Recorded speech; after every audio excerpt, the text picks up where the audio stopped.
Students, आज के इस लेक्चर के अंदर हम न्यू सीरीज स्टार्ट करने लगे हैं। सीरीज का नाम है MD CAT PYQs and revision series.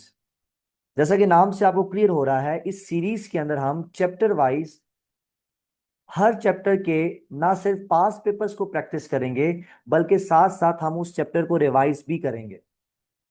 और आज के इस लेक्चर के अंदर जिस चैप्टर से हम स्टार्ट कर रहे हैं वो ऑर्गेनिक केमिस्ट्री का पहला चैप्टर है, जिसको ऑर्गेनिक कंपाउंड से आप लोग जानते हैं, या इसी चैप्टर का नाम है fundamental concepts of organic chemistry.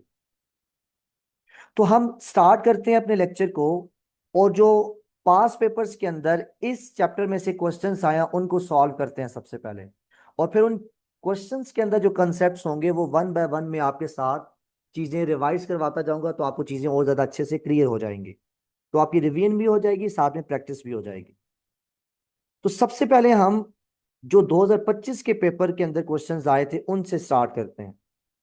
पहला क्वेश्चन आपके सामने लिखा हुआ है, इसको ऑलरेडी मैं आपके सामने ये मार्क्ड है। उसकी रीजन ये है कि मैं लाइव क्लास लेना चाह रहा था आप लोगों की यूट्यूब के ऊपर, वहां पर मैंने स्टार्ट की, लेकिन नेट के इशू की वजह से या किसी भी इशू की वजह से आगे कंटिन्यू नहीं कर पाया। तो अब ये रिकॉर्डेड फॉर्म में आपके साथ शेयर की जा रही है। क्वेश्चन आपकी स्क्रीन के ऊपर है, identify the compound from the given structure. ये आपके KMU के अंदर 2025 के अंदर MD कैट के पेपर के अंदर क्वेश्चन आया था। ये कंपाउंड आपको गिवन था, जो मैंने ग्रीन कलर के अंदर लिखा है, जिसमें आप लोग देख पा रहे हो टर्मिनल पोजीशन पर आपको ट्रिपल बॉन्ड दिखाई दे रहा है।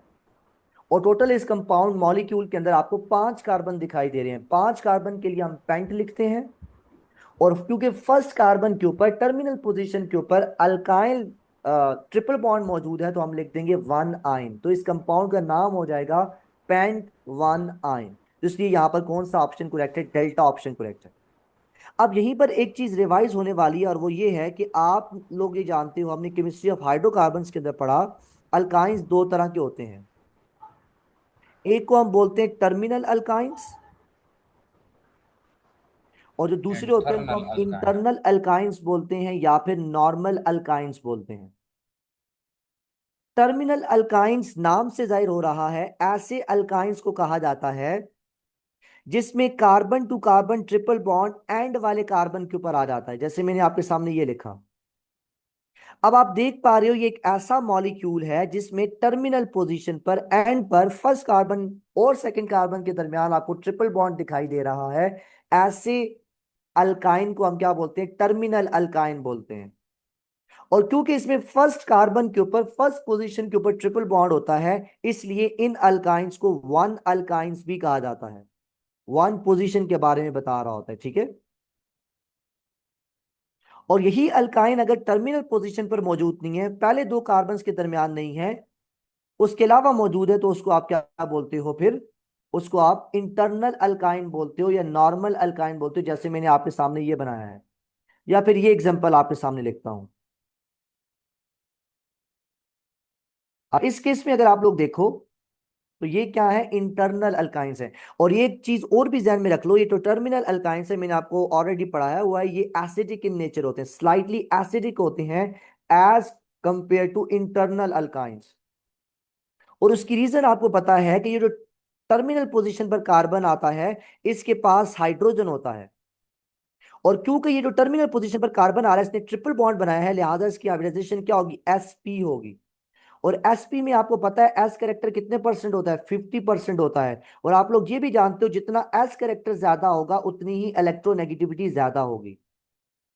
तो क्योंकि यहाँ पर ट्रिपल बॉन्ड है, तो कार्बन की इलेक्ट्रोनेगेटिविटी ज्यादा होने की वजह से कार्बन के ऊपर नेगेटिव साइन आता है, और वो यहाँ पर इस बॉन्ड को बिटवीन दी हाइड्रोजन वीक कर देता है, जिसकी वजह से यहाँ से हाइड्रोजन H पॉजिटिव फॉर्म में रिलीज होना आसान हो जाता है। और क्योंकि ये टर्मिनल अल्काइन आसानी से हाइड्रोजन को लूज करते हैं, लिहाजा ये क्या होते हैं? एसिडिक इन नेचर होते हैं। तो हम ये चीज कहते हैं कि ये जो अल्काइंस हैं, these are more acidic than the alkenes and alkanes. उसकी रीजन मैंने आप लोगों को बता दी, ये नेक्स्ट चैप्टर के अंदर हम डिटेल में और ज्यादा से देखेंगे, लेकिन क्योंकि अभी क्वेश्चन आया था पास पेपर, तो मैंने साथ उसके रिलेटेड कंसेप्ट जो है आपके सामने रखा। ठीक है, तो ये चीज आपने समझनी है। अब दूसरे क्वेश्चन के ऊपर जाते हैं। दूसरे क्वेश्चन में आइसोमेरिज्म में से क्वेश्चन आया, और ये बड़ा इंपॉर्टेंट टॉपिक है इस चैप्टर का, आइसोमेरिज्म, जिसमें से बहुत सारे क्वेश्चन आते हैं। ये देखो, आप लोग शिजम्बू के टेस्ट के अंदर फेडरल के जो बच्चे हैं, फेडरल के टेस्ट के अंदर आया था 2025 के अंदर, डाई इथाइल ईथर और मिथाइल एंड प्रोपाइल ईथर में पूछा गया था कि ये दोनों मॉलिक्यूल्स आपस में क्या है, कौन सा आइसोमर है। तो पहला जो कंपाउंड रेड कलर से मैंने बनाया है, this is your di ethyl ether, और जो दूसरा बनाया है this is methyl and propyl ether. दोनों में अगर आप लोग देखो तो functional group, ether functional group के अराउंड नंबर ऑफ कार्बन की चेन्स क्या है, डिफरेंट है। और ऐसी आइसोमेरिज्म की टाइप जिसमें फंक्शनल ग्रुप के around number of carbon change हो जाते हैं, डिफरेंट होते हैं, ऐसे मॉलिक्यूल्स को आपस में हम मेटामर्स बोलते हैं। और ऐसी आइसोमेरिज्म को हम क्या बोलते हैं, मेटामेरिज्म बोलते हैं। ठीक है, तो यहां पर आंसर कौन सा होगा, चार्ली होगा। जरा इस आइसोमेरिज्म को एक्सप्लेन करने के लिए मैं आपके सामने थोड़ा सा स्केच बनाता हूं। आप सब जानते हो आइसोमेरिज्म एक ऐसा फिनोमेना होता है जिसमें हम आइसोमर्स की बात करते हैं। और आइसोमर्स ऐसे मॉलिक्यूल्स को कहा जाता है जिनका मॉलिक्यूलर फार्मूला सेम होता है, जबकि स्ट्रक्चरल फार्मूला क्या होता है, डिफरेंट होता है। ठीक है, अब हम बात करें तो हमने ये बात की थी आइसोमेरिज्म की फर्दर दो टाइप्स आती हैं, मेन दो टाइप्स आती हैं। जो पहली टाइप आपके पास आती है उसको हम बोलते हैं constitutional isomers, cons constitutional isomers. और जो दूसरी टाइप आती है उसको हम बोलते हैं स्टीरियो आइसोमर या स्टीरियो आइसोमेरिज्म। जो कॉन्स्टिट्यूशनल आइसोमेरिज्म है इसके हवाले से मैंने आपको बताया था, इसको हम स्ट्रक्चरल आइसोमेरिज्म भी कहते हैं। क्यों कहते हैं अभी हम बात करेंगे, चीजों को रिवाइज कर रहे हैं। यही कॉन्स्टिट्यूशनल आइसोमर्स मैंने आपको बताया था, ये फर्दर 6 टाइप्स के होते हैं। तो ये 3 और 3 6 कौन कौन से हैं, जरा आपके सामने लिखता हूं। सबसे पहली जो टाइप आती है that is your chain isomerism, फिर फंक्शनल ग्रुप आइसोमेरिज्म, फिर आपका आता है जी पोजिशनल आइसोमेरिज्म, फिर टॉटोमेरिज्म, फिर मेटामेरिज्म, और लास्ट में रिंग चेन आइसोमेरिज्म। ये 6 टाइप्स जो मैंने आपके सामने लिखी हैं, दीज आर स्ट्रक्चरल आइसोमेरिज्म्स। ये स्ट्रक्चरल आइसोमेरिज्म की टाइप्स के अंदर आती हैं। जबकि अगर हम स्टीरियो आइसोमेरिज्म की बात करें तो इसकी फर्दर 2 टाइप्स आती हैं।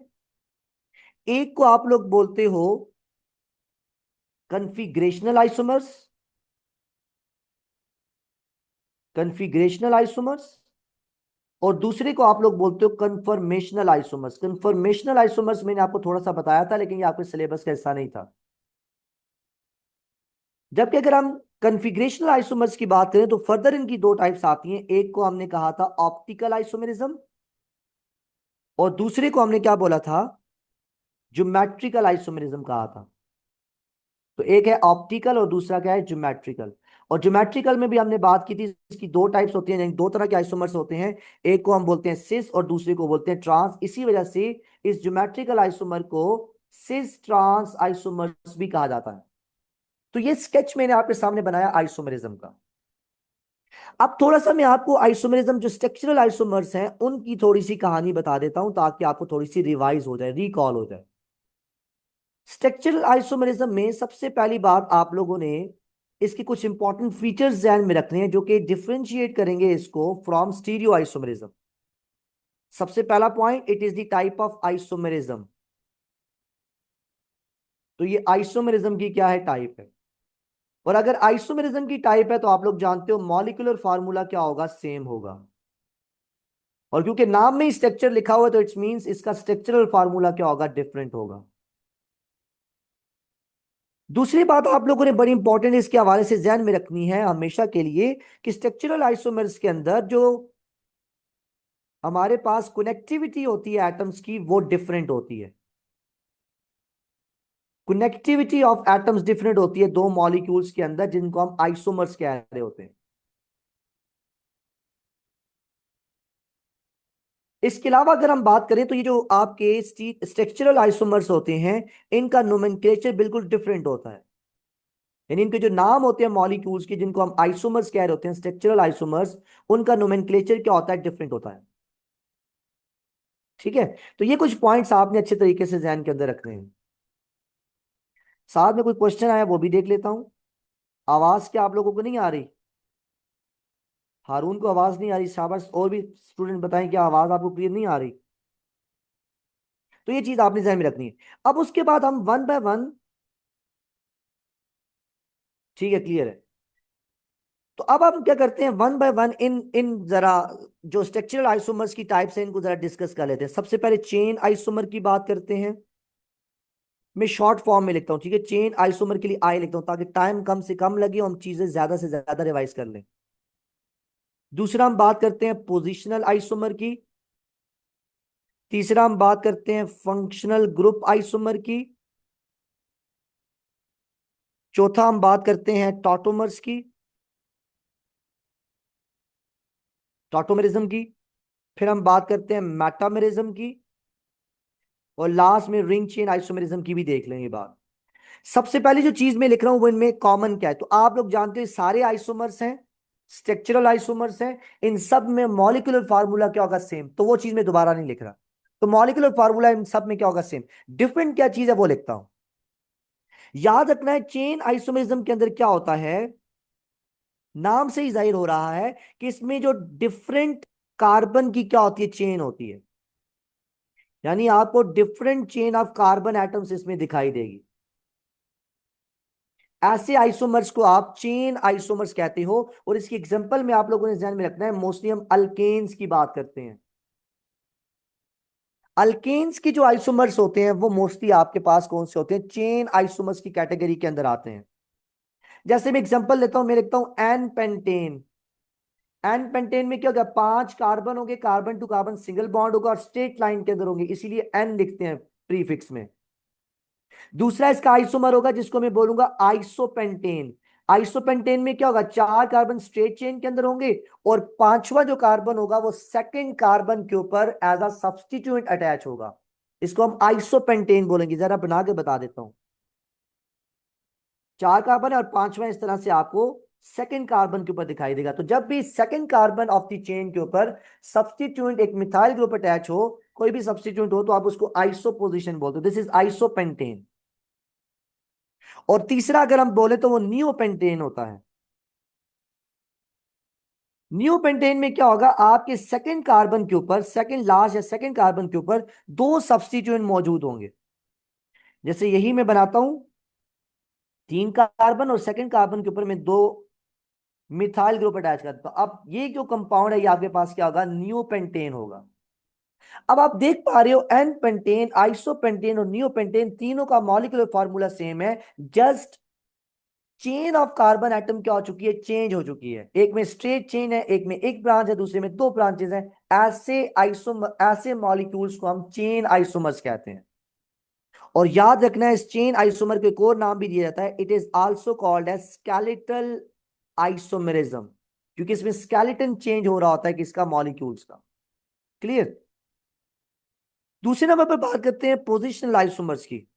नाम से जाहिर हो रहा है इसमें क्या होगा, फंक्शनल ग्रुप की पोजीशन चेंज हो जाएगी। फंक्शनल ग्रुप की पोजीशन चेंज हो जाएगी। ऐसे आइसोमर को हम पोजिशनल आइसोमर कहते हैं। जैसे बड़ी आसान सी एग्जांपल आपके सामने लिखता हूं, मैं लिखता हूं di methyl ether. This is di methyl ether. नाम नहीं लिखा, आपने समझते जाना है, क्योंकि हम रिवाइज कर रहे हैं, डिटेल में नहीं जाएंगे।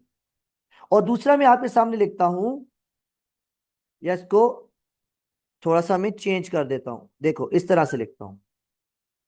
मैं इसको ऐसे कर देता हूं, मैं सी डबल बॉन्ड ओ कर देता हूं, यहां पर CH2CH2CH3 कर देता हूं। ये जो कंपाउंड मैंने आपके सामने लिखा है इसमें 5 कार्बन है और कीटोनिक ग्रुप है, इसका नाम हो जाएगा पेंटानोन। अब आपको नजर आ रहा है इसमें सेकंड पोजीशन के ऊपर ये कीटोनिक ग्रुप मौजूद है, तो इसका नाम हो जाएगा पेंटूओन या टू पेंटोन, पेंटानोन। इसी में अगर मैं पोजीशन को चेंज करूं तो कैसे हो जाएगी, मैं CH3 लिखता हूं, फिर CH2 लिखता हूं और फिर C डबल बॉन्ड O लिखता हूं और फिर आगे CH2 और CH3 लिखता हूं। अब आप देख पा रहे हो इसमें थर्ड पोजीशन के ऊपर फंक्शनल ग्रुप चला गया। पोजीशन ऑफ फंक्शनल ग्रुप क्या हो चुकी है, चेंज हो चुकी है। इसलिए इन दोनों कंपाउंड्स को हम आपस में क्या बोलेंगे, पोजिशनल आइसोमर्स बोलेंगे। तो पहले वाले का नाम है 2 पेंटानोन, दूसरे वाले का है 3 पेंटानोन, तो डिफरेंट हो गया। नोमेनक्लेचर भी आप देख पा रहे हो, नाम भी देख पा रहे हो, क्या हो चुका है, चेंज हो चुका है। और कनेक्टिविटी ऑफ एटम्स भी क्या चेंज है, इसीलिए इसको हम क्या बोलते हैं, स्ट्रक्चरल आइसोमर की कैटेगरी के अंदर लाते हैं। फिर हम बात करते हैं फंक्शनल ग्रुप की। नाम से जाहिर हो रहा है ये ऐसा आइसोमर होता है जिसमें फंक्शनल ग्रुप चेंज हो जाता है। पोजिशनल में पोजीशन चेंज हो रही थी फंक्शनल ग्रुप की, जबकि फंक्शनल ग्रुप में फंक्शनल ग्रुप ही चेंज हो जाएगा। जैसे मैं आपके सामने एग्जांपल लेता हूं, di methyl ether, this is di methyl ether, दो मिथाइल ग्रुप है और ईथर फंक्शनल ग्रुप है। और इसी के साथ में लिखता हूं इथाइल अल्कोहल, 2 कार्बन वाला अल्कोहल जिसको इथानोल भी बोलते हैं। अब इन दोनों का मॉलिक्यूलर फार्मूला सेम है, लेकिन जो फंक्शनल ग्रुप है वो क्या हो चुका है, चेंज हो चुका है। लिहाजा इसको आप क्या बोलोगे, फंक्शनल ग्रुप आइसोमर की कैटेगरी के अंदर लाओगे। फिर बड़ी इंपॉर्टेंट टाइप आ रही है, दैट इज टॉटोमर्स। टॉटोमर्स के हवाले से, टॉटोमरिज्म के हवाले से मैंने आपको बताया था, उसमें इस तरह की कंडीशन होती है, CH होता है, कार्बन होता है, डबल बॉन्ड ऑक्सीजन होता है, और आगे R चेन होती है। अगर इस तरह की कंडीशन हो जिसमें कार्बन डबल बॉन्डेड ऑक्सीजन के साथ मौजूद हो और उसके एडजेसेंट वाले कार्बन के पास हाइड्रोजन मौजूद हो, तो इसमें भी शिफ्टिंग ऑफ हाइड्रोजन हो जाती है। होता यह है कि ये डबल बॉन्ड यहां पर टूटता है और ये हाइड्रोजन शिफ्ट कर कर इंटरनल शिफ्टिंग करके यहां इस हाइड्रोजन के साथ मिल जाता है। तो आपको इक्विलिब्रियम पॉइंट में दो मॉलिक्यूल्स मिल जाते हैं। यहां पर क्या हो जाएगा, CH2 क्या हो जाएगा, C हो जाएगा, और साथ में डबल बॉन्ड C है और ऊपर OH आ जाएगा, और आगे क्या है, R है। जाहिर सी बात है, इसमें वैलेंसी आप कार्बन की पूरी करोगे, CH3 कर दो तो यहां पर CH2 बच जाएगा। अब ये जो दो फॉर्म्स आपको मिल रही हैं, जो पहली फॉर्म है this is your keto form, क्योंकि दोनों साइड पर R ग्रुप है। और जो दूसरी मिल रही है इसको इनोल फॉर्म बोलते हैं, N इसलिए बोलते हैं क्योंकि डबल बॉन्ड है, और ओल इसलिए बोलते हैं साथ में हाइड्रोक्सल भी है, तो ये इनोल फॉर्म होती है। और ये दोनों ध्यान में रखना, ये जो दोनों मैंने आपके सामने कंपाउंड्स लिखे हैं जो इक्विलिब्रियम के अंदर है, दीज आर कॉल्ड एज टाटोमर्स। और ये चीज भी ध्यान में रखनी है, एट रूम टेम्परेचर ये दोनों टाटोमर्स आपस में इंटर कन्वर्टेबल नहीं होते। At room temperature they are not interconvertible, और ये इक्विलिब्रियम स्टेज के अंदर पाए जाते हैं, तभी मैंने इक्विलिब्रियम साइंस, रिवर्सिबल रिएक्शन का साइन डाला है, इक्विलिब्रियम का साइन डाला है। ठीक है, तो ये चीज आपने समझनी है। और जरूरी नहीं है कि कीटो और इनोल के अंदर ही टाटोमर्स पाए जाएंगे, अल्डो और इनोल फॉर्म में भी आपकी टाटोमरिज्म एग्जिस्ट करती है। उसमें क्या हो जाएगा, इस R की जगह पर आप H लिख दोगे तो वो अल्डो फॉर्म बन जाएगी इसी मॉलिक्यूल की। क्लियर। और फिर हम बात करते हैं मेटामरिज्म की। मेटामरिज्म के हवाले से अभी बताया, इसमें फंक्शनल ग्रुप के अराउंड क्या हो जाएगा, जो नंबर ऑफ कार्बन है वो चेंज हो जाएंगे, उसको आप मेटामर्स बोलोगे। अभी एग्जांपल आपने देखी थी पीछे, मैंने आपके सामने लिखी थी, डाई इथाइल ईथर थी और दूसरी मिथाइल एंड प्रोपाइल ईथर थी, जो आपका क्वेश्चन भी आया हुआ था 2025 के अंदर। और लास्ट में जो है वो आपकी कौन सी है, रिंग चेन आइसोमर्स है। और रिंग चेन आइसोमर के हवाले से आप लोग जान सकते हो, सामने क्लियर कट नजर आ रहा है। इसमें क्या होगा, हम मोस्टली जो बात करते हैं वो अल्केन्स, अल्कीन्स और साइक्लो अल्केन्स की बात करते हैं। अल्कीन्स और cycloalkanes form ring chain isomers, क्योंकि आप लोग जानते हो दोनों का जर्नल फार्मूला क्या होता है, सेम होता है, मींस मॉलिक्यूलर फार्मूला दोनों का सेम है, स्ट्रक्चर डिफरेंट है। अल्कीन्स में क्या होता है, स्ट्रेट चेन अल्कीन्स में आपका स्ट्रेट फॉर्म में अल्कीन मौजूद होगा या ओपन चेन फॉर्म के अंदर मौजूद होगा, जबकि साइक्लोअल्केन में क्या होगा, वही रिंग फॉर्म में कन्वर्ट हो जाएगा। जैसे एग्जांपल देता हूं, देखो मैं आपके सामने 4 कार्बन वाला ब्यूटीन बनाता हूं, दिस इज ब्यूटीन, और इसी ब्यूटीन को अगर मैं रिंग फॉर्म में लेके जाता हूं तो ये इस तरह से बन जाएगा cyclobutane, this is your cyclobutane. अब इन दोनों में अगर आप लोग देखो तो दोनों में मॉलिक्यूलर फार्मूला क्या है, सेम है, लेकिन आप स्ट्रक्चर देखोगे वो क्या हो चुका है, डिफरेंट। एक में रिंग फॉर्म है, एक में चेन फॉर्म है, इसलिए इन दोनों को आपस में हम क्या बोलते हैं, रिंग चेन आइसोमर की कैटेगरी के अंदर लाते हैं। So this is all about the structural isomerism, जो कि मैंने आपको पढ़ा दी, जो क्वेश्चन से रिलेटेड थी। आई होप कि ये चीजें आपको रिवाइज हो गई। तो सारे जरा जल्दी से मुझे कमेंट बॉक्स में लिख के बताएं, चैट बॉक्स के अंदर, क्या ये चीज आपको क्लियर हुई है। हम आगे चलें, नेक्स्ट क्वेश्चन के ऊपर चलें।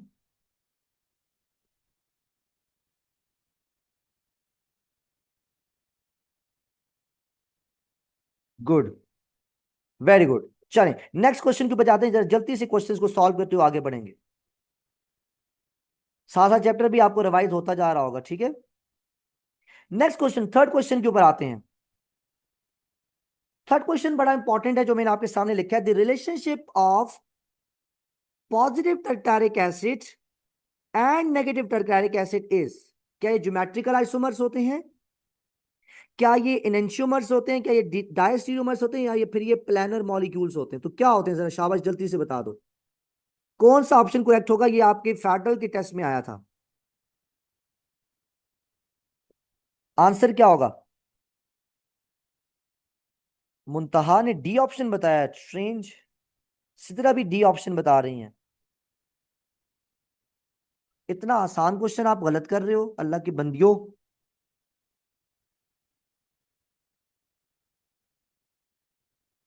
हम्म, बी ऑप्शन क्या के शाह हारून ने बताया।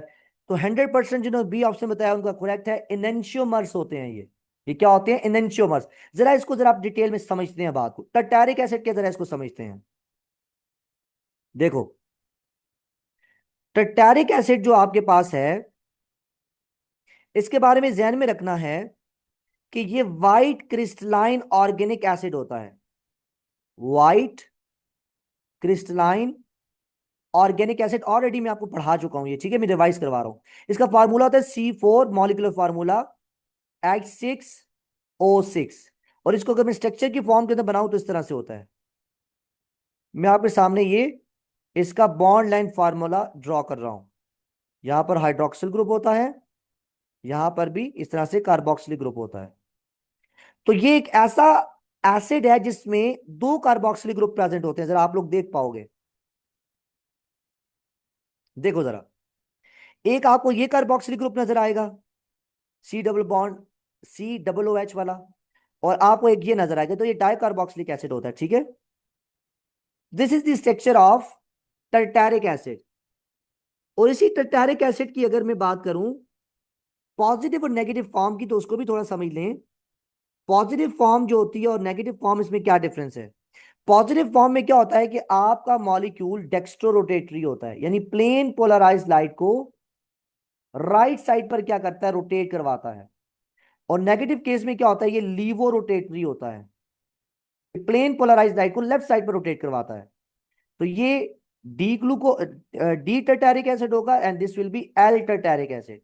ये लाइट को राइट साइड पर रोटेट करवाएगा, ये लाइट को लेफ्ट साइड पर रोटेट करवाएगा। इससे आपकी ऑप्टिकल आइसोमर वाला कहानी भी क्या हो जाएगी? रिवाइज हो जाएगी, ठीक है।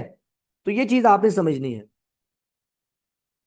और ये चीज भी ध्यान में रखनी है कि ये जो टर्टारिक एसिड है इसका आयुपिक नेम कौन सा है, ये भी क्वेश्चन में पूछा जाता है। तो टर्टारिक एसिड का अगर आपसे आयुपिक नेम पूछा जाए तो आप आसानी से लिख सकते हो। देखो आप लोग देखो, this is first carbon, this is second carbon, this is third carbon. आपको सेकंड और थर्ड कार्बन पर दो हाइड्रोक्सिल ग्रुप नजर आ रहे हैं, तो इसका नाम होगा 2,3 डाई हाइड्रोक्सी। हाइड्रोक्सिल ग्रुप के लिए हाइड्रोक्सी लिखते हैं। और आगे देखो चार कार्बन है टोटल, तो क्या हो जाएगा? ब्यूटेन। चार कार्बन सिंगल बॉन्ड के साथ ब्यूटेन, और दो कार्बोक्सिलिक ग्रुप है तो हम क्या लिख देंगे? डाइओइक एसिड लिख देंगे। Di mean two, oic acid mean दो कार्बोक्सिलिक एसिड है। तो ये जो मैंने आपके सामने नाम लिखा है 2,3 di hydroxy butane dioic acid, this is the IUPAC name of this tartaric acid. तो ये भी आपने अच्छे से समझना है। फिर आप लोग ये जानते हो स्टीरियो आइसोमर के हवाले से, स्टीरियो आइसोमर में क्या होता है, जरा थोड़ी सी कहानी इसकी भी देख लेते हैं कि स्टीरियो आइसोमर भी, ताकि आपको जरा जल्दी से रिवाइज हो जाए। देखो स्टीरियो आइसोमर के हवाले से ये बात ध्यान में रखना है, इसमें थोड़ी सी बातें आपको बता देता हूं। इसमें कनेक्टिविटी ऑफ एटम क्या होगी? सेम। और यही डिफरेंस है इस स्टीरियो आइसोमर और स्ट्रक्चर आइसोमर के अंदर। स्ट्रक्चर के अंदर कनेक्टिविटी ऑफ एटम डिफरेंट थी, इसमें क्या हो जाएगी? सेम हो जाएगी। और मॉलिक्यूलर फार्मूला इसमें भी सेम रहेगा मॉलिक्यूल्स के दरमियान।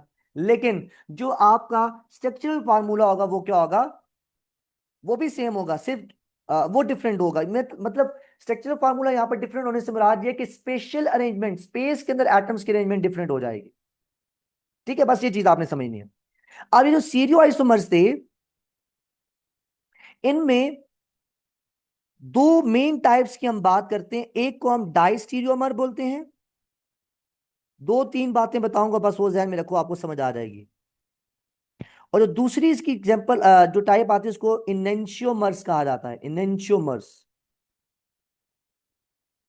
सबसे पहले बात करते हैं जैसे डायस्टीरियोमर्स की। डायस्टीरियोमर्स में हम ये कहते हैं कि ये ऐसे स्टीरियो आइसोमर्स होते हैं जो एक दूसरे के मिरर इमेजेस नहीं होते, ऐसे molecules which are not mirror images of each other. जैसे आप मिरर के अंदर अपना राइट हैंड रखो तो आपको लेफ्ट हैंड दिखाई देता है, तो ये ऐसे मॉलिक्यूल्स होते हैं जो कि एक दूसरे के मिरर इमेजेस नहीं होते। और इनके पास क्या होगा, आप कुछ पॉइंट्स लिख देता हूं, इनके पास मॉलिक्यूलर फार्मूला सेम होगा। मॉलिक्यूलर फार्मूला क्या होगा, सेम होगा। कनेक्टिविटी ऑफ एटम्स भी क्या होगी, सेम होगी। लेकिन आप लोग देखोगे कि ये 3D डायमेंशन स्पेस के अंदर खुद को क्या करेंगे, डिफर करेंगे। मींस अरेंजमेंट जो है, स्पेशियल अरेंजमेंट वो डिफरेंट होगी। इसीलिए इनको हम स्टीरियो आइसोमर की कैटेगरी के अंदर लाते हैं। और इंपॉर्टेंट जो बात ध्यान में रखनी है वो ये है कि ये मिरर इमेजेस एक दूसरे के नहीं होते। एक और चीज मेरे जहन में आ रही है जो आप बायो के अंदर भी पढ़ते हो, स्टीरियो आइसोमर्स को हम निकालते हैं 2 पावर n फार्मूले के साथ। यहां पर n क्या है, ये नंबर ऑफ कायरल सेंटर्स के बारे में, स्टीरियोजेनिक सेंटर्स के बारे में, एसिमेट्रिक सेंटर्स के बारे में बताता है। और आप सब जानते हो कायरल कार्बन या कायरल सेंटर ऐसे सेंटर को कहा जाता है जो 4 डिफरेंट ग्रुप से अटैच होता है। जरा उसकी भी बात कर लेते हैं, कायरल कार्बन की बात कर लेते हैं। कायरल कार्बन की एग्जांपल में मैं आपके सामने ये लिखता हूं, देखो ये मैंने आपके सामने अमाइनो एसिड लिखा है। इसमें देखो चारों के चारों डिफरेंट ग्रुप्स आपको दिखाई दे रहे हैं। ये जो है मैंने एलानीन आपके सामने लिखा है, this is the second simplest amino acid. Bio के अंदर भी पढ़ते हो, ये चार के चार डिफरेंट ग्रुप्स आपको दिखाई दे रहे हैं। लिहाजा ये जो कार्बन है, this will be yours chiral carbon. ये इसको 2-3 नाम और भी दिए जाते हैं, कौन कौन से रहा उसकी भी बात कर लेते हैं। इस कार्बन को स्टीरियोजेनिक सेंटर भी कहते हैं। इस कार्बन को एसिमेट्रिक सेंटर भी कहते हैं।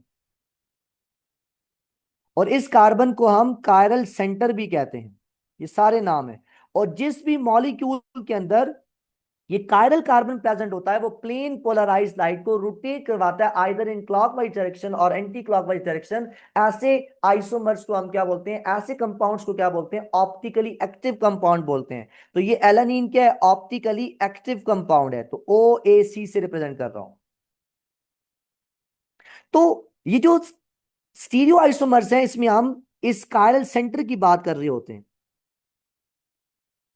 सर इसमें कायरल कार्बन की या सेम फंक्शन जी, क्या लिखा हुआ है, ग्लाइसीन। ग्लाइसीन ये होता है, देखो ग्लाइसीन में इस मिथाइल ग्रुप की जगह पर हाइड्रोजन होता है।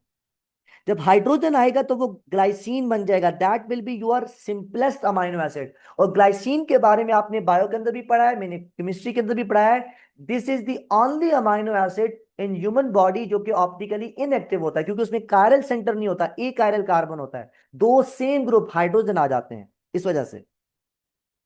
ठीक है,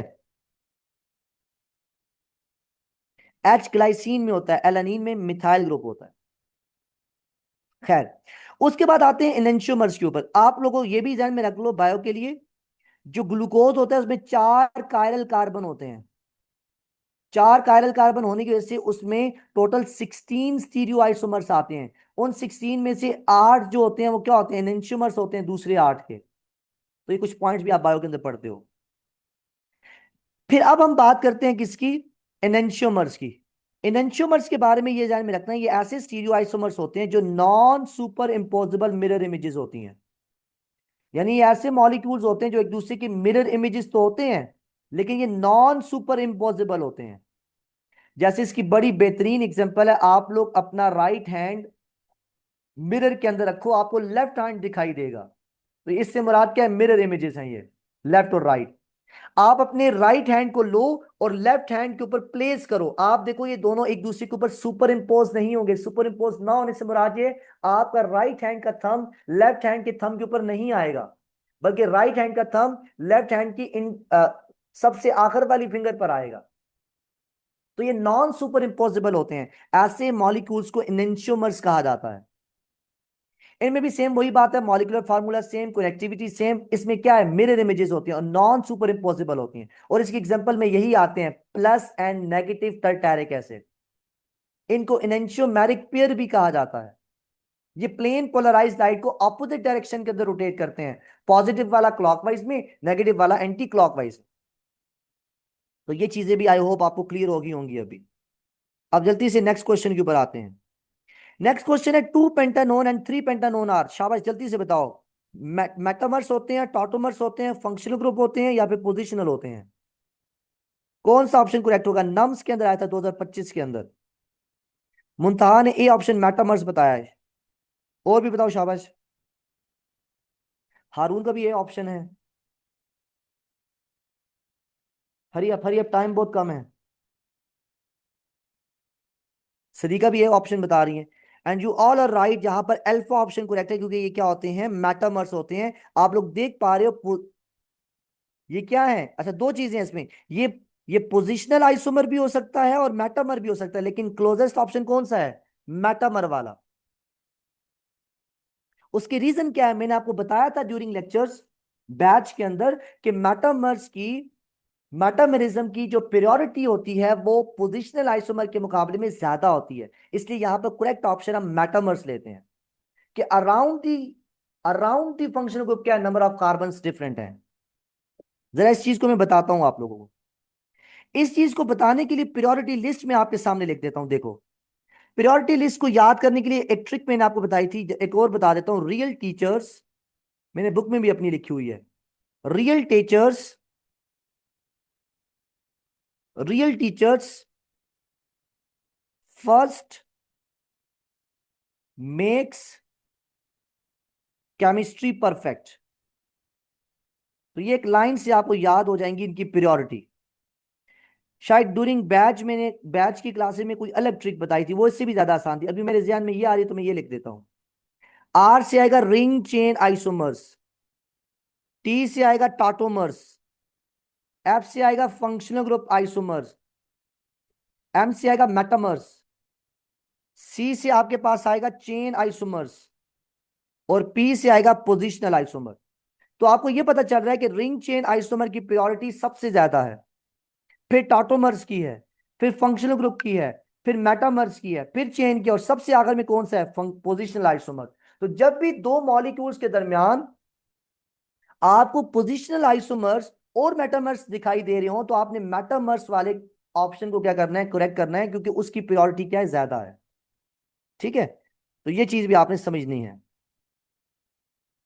जी। ऑप्टिकल आइसोमरिज्म के लिए कायरल कार्बन का होना जरूरी है, और जिस मॉलिक्यूल के अंदर कायरल कार्बन होगा वो ऑप्टिकली एक्टिव होगा, वो प्लेन पोलराइज लाइट को रोटेट करवाएगा। और जिसमें कायरल सेंटर नहीं होगा, कायरलिटी नहीं पाई जाएगी, तो वो ऑप्टिकली इनएक्टिव होगा। ऐसे कंपाउंड को हम बोलते हैं कि ऑप्टिकली क्या है, इनएक्टिव है। तो ये बात आपने अच्छे तरीके से समझनी है।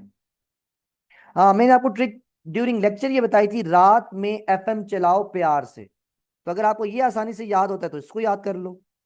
रात में एफएम चलाओ प्यार से। तो इससे भी ये सारी आपको क्या हो जाएंगी, एक सीक्वेंस के अंदर क्या हो जाएंगी, याद हो जाएंगी। उसके बाद नेक्स्ट क्वेश्चन के ऊपर जाते हैं। पांचवा question, which of the following will show optical isomerism. अब ये बताना है कौन सा ऑप्शन इसमें से ऑप्टिकल आइसोमेरिज्म शो करेगा। तो ऑप्टिकल आइसोमेरिज्म वही शो करेगा जिसमें क्या होगा, कायरल सेंटर होगा। पहला जो है आपके पास क्या है, two two dihydroxy propanoic acid, ऐसा स्ट्रक्चर ड्रॉ करते हैं।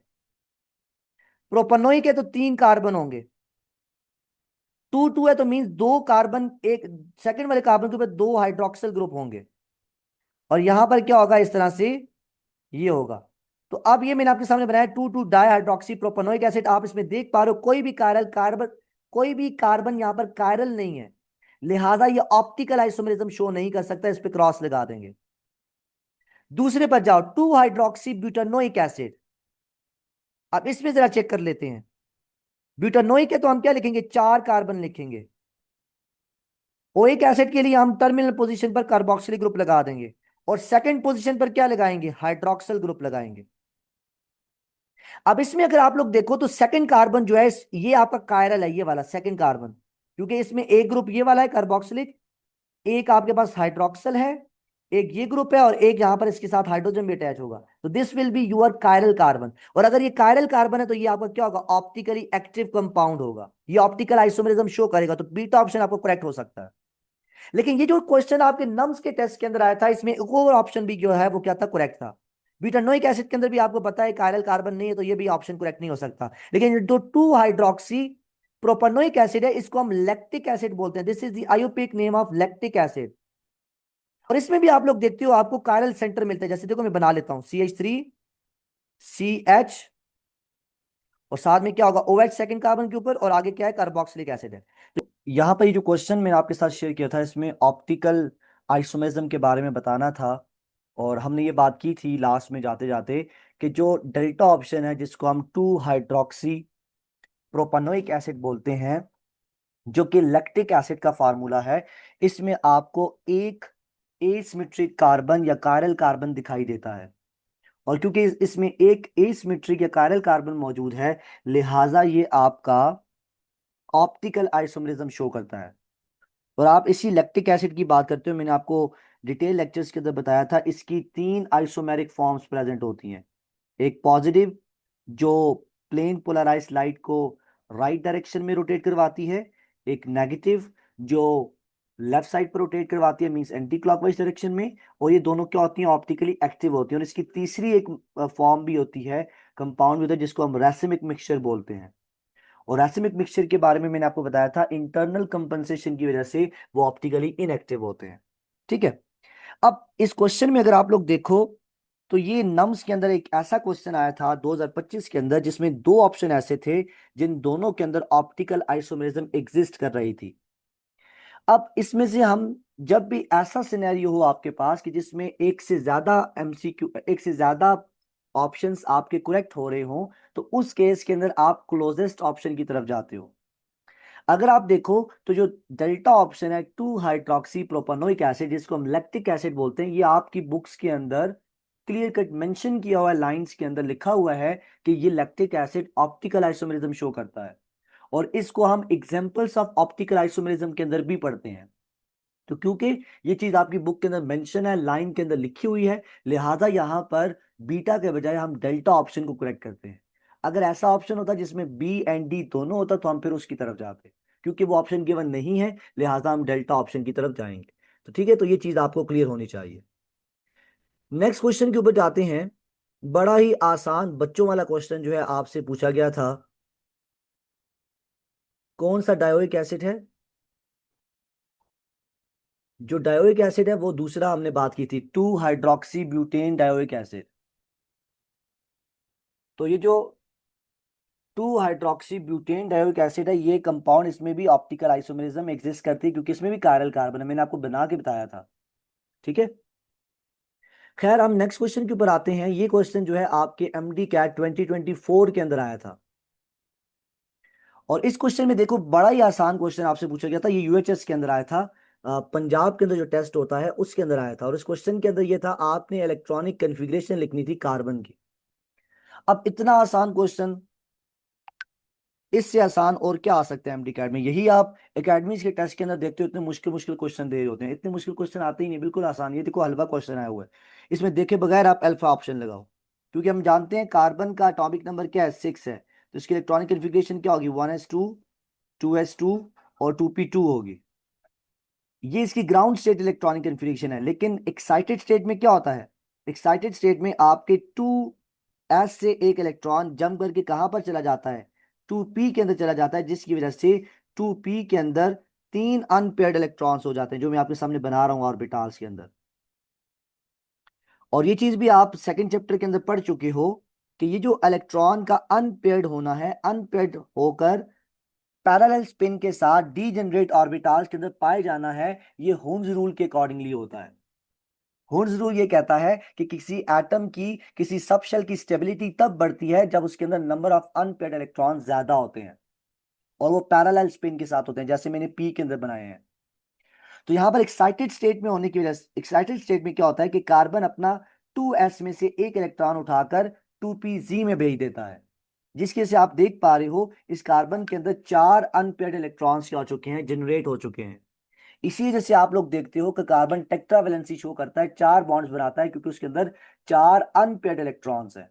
यही हाइब्रिडाइजेशन के अंदर मिक्सिंग करते हैं। अल्केन के केस के अंदर sp3 हाइब्रिडाइजेशन हो जाती है, एक s और 3 p मिलकर।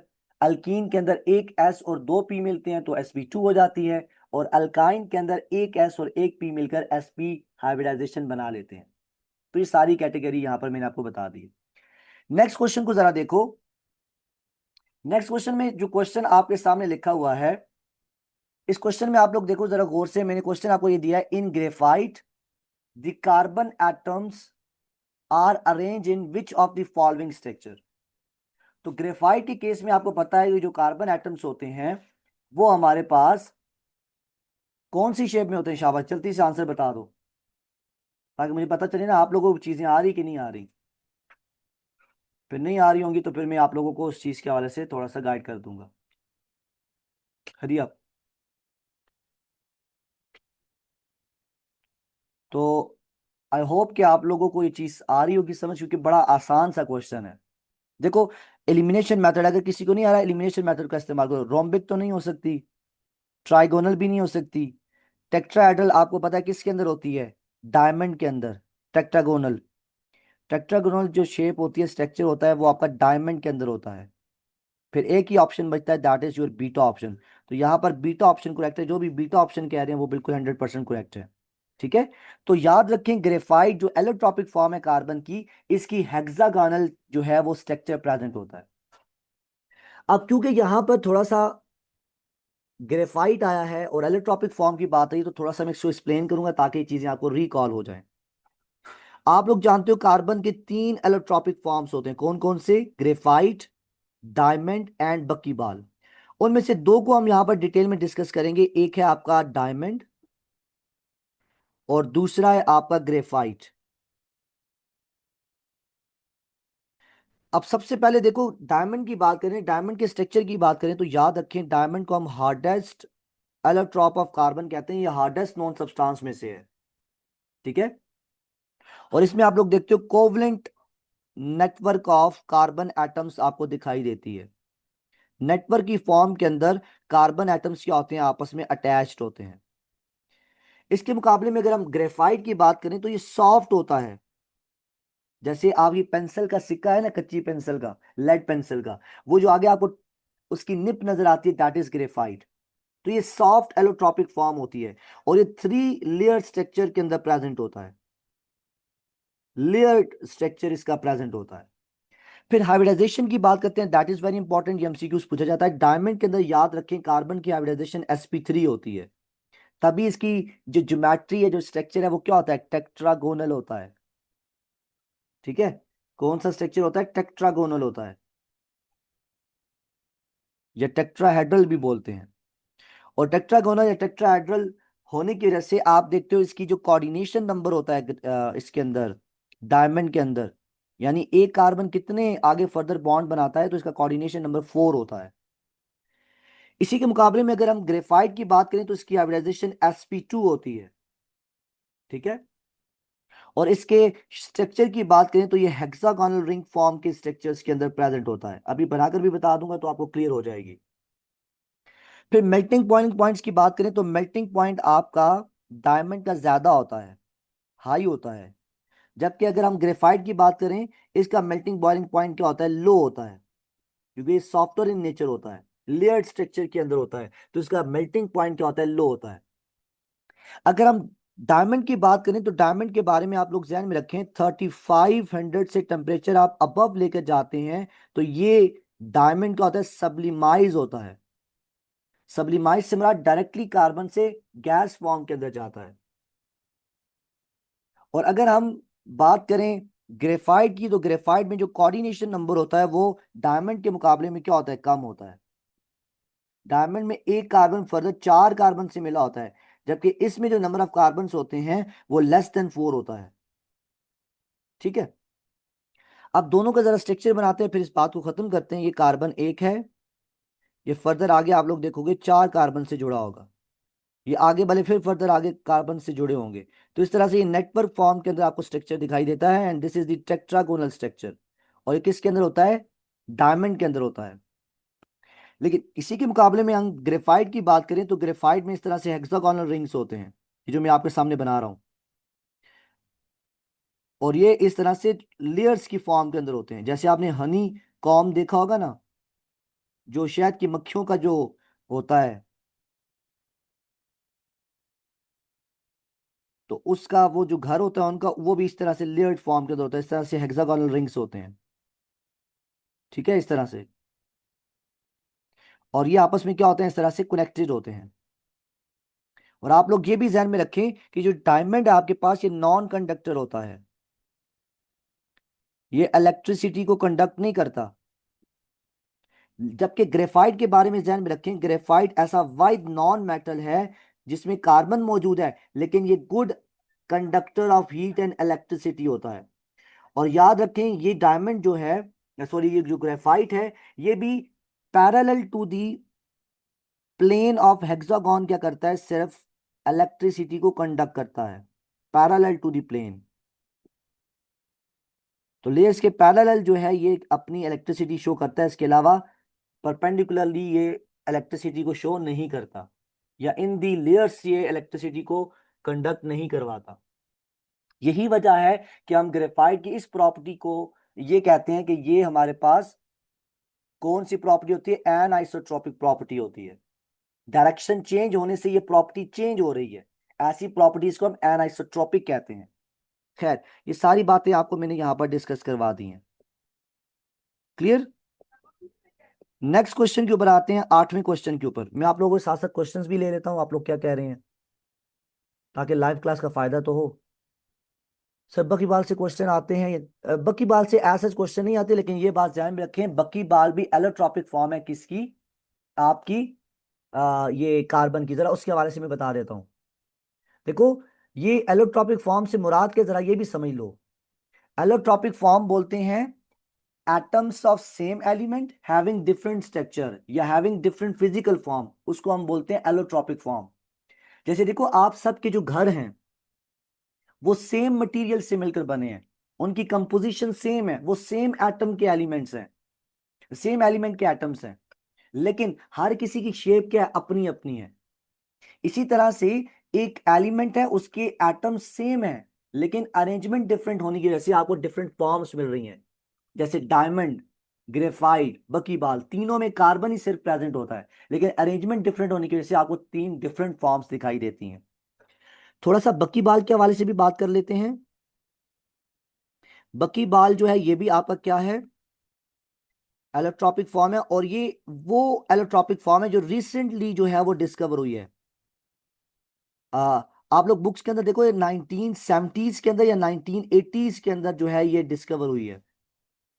और बुकमिस्टर जो है वो साइंटिस्ट था, साइंटिस्ट तो नहीं था अपना, बुकमिस्टर, स्पेलिंग देख लेनी है, अभी मैं उसके ऊपर नहीं जा रहा। ये आर्किटेक्टर था जिसने जो है ये इसकी सबसे पहले क्या की थी? डिस्कवरी की थी, इसके स्ट्रक्चर के बारे में बताया था। बक्की बाल जो है इसमें भी कार्बन्स होते हैं, इसमें कार्बन 20 से लेकर आगे आप टू सो ऑन होते हैं, आई थिंक कार्बन 87 तक जाते हैं। सबसे सिंपलेस्ट जो बक्की बाल है उसमें कार्बन 20 होते हैं, और जो मोर कॉमन होता है वो भी आपने देखना, आपकी बुक की लाइन है वो भी एक दफा आपने नजर देख लेनी है। मैंने आपको लेक्चर्स के दौरान बताया था ये चीज। फिर आप इसके स्ट्रक्चर के अंदर कहते हो कि इसको बॉल इसलिए कहा जाता है, बक्की तो इसलिए कहा जाता है कि ये आर्किटेक्ट है, बक्की बुकमिस्टर उसकी तरह का ये दिखाई दे रहा था, तो इस वजह से इसको इस तरह से नाम दिया। यानी ये साइंटिस्ट की, ये जो जिस बंदे ने इसको डिस्कवर किया था उसके नेम की बेस पर इसको बक्की कहा जाता है। और इसकी शेप जो थी उस आर्किटेक्ट की तरह थी, इस वजह से इसको इस तरह से ये नाम दिया गया। और बॉल इसलिए कहा जाता है कि ये फुटबॉल की शेप का होता है, इस तरह से स्फेरिकल शेप का, फुटबॉल की शेप का। और इसमें जैसे फुटबॉल में पैचेस होते हैं ना, इस तरह से इसके अंदर भी पैचेस होते हैं। कौन से? हेक्सागोनल और पेंटागोनल रिंग्स के। इस तरह से हेक्सागोनल रिंग्स होते हैं और साथ में पेंटागोनल रिंग्स होते हैं, इस तरह से। तो ये शेप आपको दिखाई देती है किसकी? बक्की बाल की। और ये अंदर से क्या होता है? हालो होता है, अंदर से खाली होता है ये, ठीक है। तो ये जो शेप आपके सामने मैंने बनाई है, this is the shape of structure of बक्की बाल। इसके अंदर जो मैंने आपको बात बताई है कि इसमें कॉमन कौन सा बकीबाल है जिसके अंदर नंबर ऑफ कार्बन एटम्स कितने होंगे, और सिंपलेस्ट कौन सा है, ये आपने जरा बुक से एक नजर देख लेना है, वरना आप मेरे जो लेक्चर्स आपके साथ शेयर किया उसमें देख लेना है। क्लियर?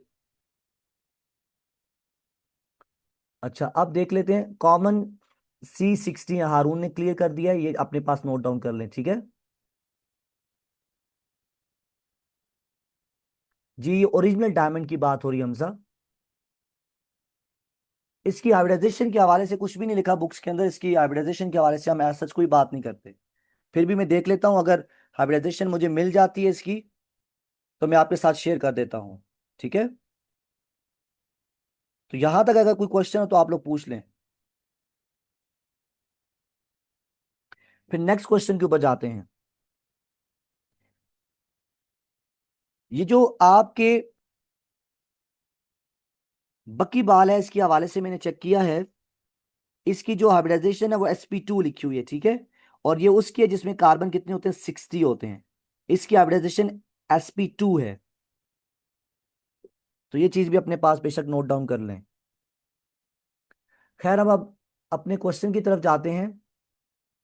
नेक्स्ट जो क्वेश्चन हमारा है वो आपके सामने है, 1 butene and 2 butene are which type of isomers. Again बड़ा आसान क्वेश्चन आया है। अब आप ये देख पा रहे हो पिछले 2 सालों के पेपर में आपको 3 क्वेश्चन मेटामर से मिल गए हैं, मेटामरिज्म से मिल गए हैं, जिसमें फंक्शनल ग्रुप के अराउंड पोजीशन क्या और ये नंबर ऑफ कार्बन क्या और डिफरेंट हो रहे हैं। यहां पर अगर आप देखो तो यहां पर भी जो फंक्शनल ग्रुप है उसकी पोजीशन चेंज हो रही है।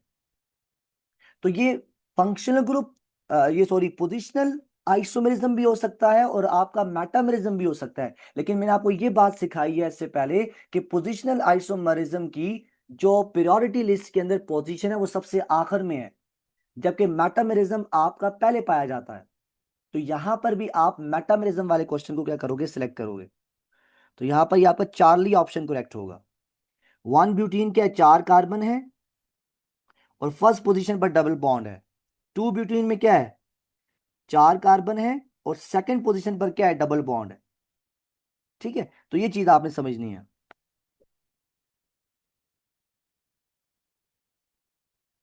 तो कुछ कह रहे हैं ए ऑप्शन, कुछ कह रहे हैं बी ऑप्शन। तो ये आपने कैसे ए ऑप्शन बोला है, फंक्शनल ग्रुप तो है ही नहीं है। फंक्शनल ग्रुप आइसोमेरिज्म के अंदर तो फंक्शनल ग्रुप चेंज हो जाता है, इससे पहले हमने ये बात की है। इसमें फंक्शनल ग्रुप तो चेंज नहीं हो रहा, फंक्शनल ग्रुप तो सेम है, डबल बॉन्ड। जो बीटा ऑप्शन बोल रहे हैं उनको रीजन मैंने बता दी, प्योरिटी लिस्ट में पोजिशनल आइसोमर सबसे आखिर में है। कल मैंने याद भी करवाई थी प्योरिटी लिस्ट, तो उस प्योरिटी लिस्ट के अकॉर्डिंगली जाना है। किस जगह पर, ये देखिए मैंने कल आपको बताया था, वो रात में एफएम चलाओ पता नहीं प्यार से, ऐसी कुछ मैं ट्रिक आपको बताई थी। एक तो मैं भी भूल जाता हूँ, आप लोग तो भूलते हैं, मैं भी भूल जाता हूँ। और फिर मैंने आपको एक और भी ट्रिक बताई थी, ये देखो मैं आपको आपके सामने अभी बताता हूँ आपको। नकम्मे हो आप लोग। ये देखो जरा, ये प्योरिटी लिस्ट आपके सामने थी। रात में एफएम चलाओ प्यार से, रात के आर से रिंग चेन आइसोमेरिज्म, एम से मेटामेरिज्म, एफ से कौन सी आएगी, फंक्शनल ग्रुप आइसोमेरिज्म, चलाओ के सी से चेन आइसोमेरिज्म, प्यार की पी से कौन सा आएगी अपना पोजिशनल आइसोमेरिज्म। तो ये चीज ध्यान में रखनी है, ठीक है। तो क्वेश्चन खराब नहीं करना अपना। खैर नेक्स्ट क्वेश्चन के ऊपर जाते हैं, 9वें क्वेश्चन के ऊपर देखो, विच type of isomerism is displaced by compound having same structure formula but different position of atoms on both side of the carbon atom. Again question देखो, तो आपकी पोजीशन जो हो रही है एटम्स की क्या है, दोनों साइड्स पर कार्बन एटम की क्या है, डिफरेंट है। तो इस केस में कौन सा आंसर होगा, शाबाश।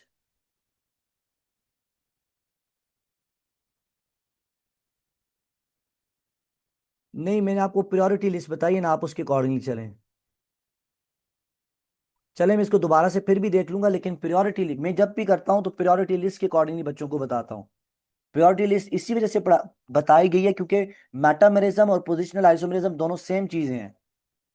पोजिशनल आइसोमेरिज्म के अंदर फंक्शनल ग्रुप की पोजीशन चेंज होती है, मेटामेरिज्म में उसी फंक्शनल ग्रुप के अराउंड कार्बन की नंबर डिफरेंट होता है। तो दोनों बातें सेम है, ठीक है। बीटा ऑप्शन सारे बता रहे हैं मेटामर्स। अब ये क्वेश्चन मुझे जरा देखना पड़ेगा। क्वेश्चन मुझे थोड़ा सा एम्बिगुअस लग रहा है, क्योंकि इसमें लिखा हुआ है सेम स्ट्रक्चरल फार्मूला है। ये बात तो समझ आ गई। आगे क्या लिखा है? Different position of atom on both side of the carbon atom. तो स्ट्रक्चरल फार्मूला सेम है। तो जरा आप देखो, स्ट्रक्चरल फार्मूला सेम है, क्या ये स्ट्रक्चरल आइसोमर्स हो सकते हैं? जरा बताओ इस चीज के हवाले से मुझे। अगर स्ट्रक्चरल आइसोमरिज्म नहीं हो सकता तो फिर जो ज्योमेट्रिकल में नहीं जाएगा क्या? इस क्वेश्चन को भी मैं देख लेता हूँ, इस क्वेश्चन में क्या अ, असल में वो थी, स्टेटमेंट थी,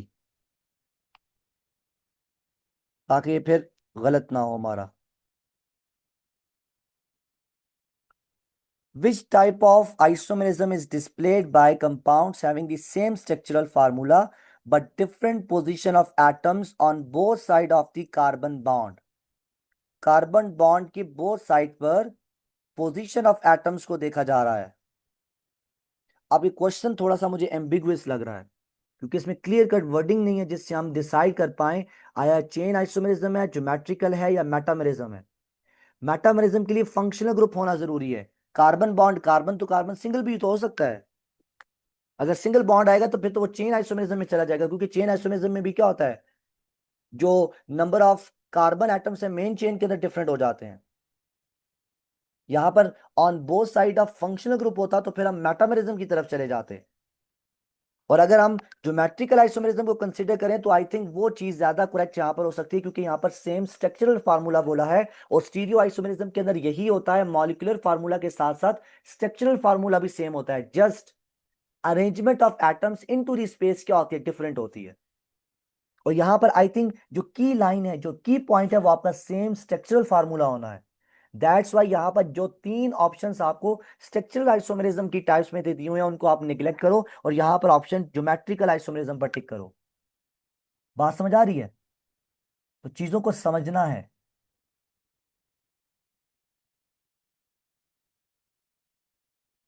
यस, यही चीज सदीका में बता रहा हूं। ठीक है, तो ये पॉइंट बड़े गौर से समझना है, ये क्वेश्चन आपको फंसा सकता है एमडी कैट में।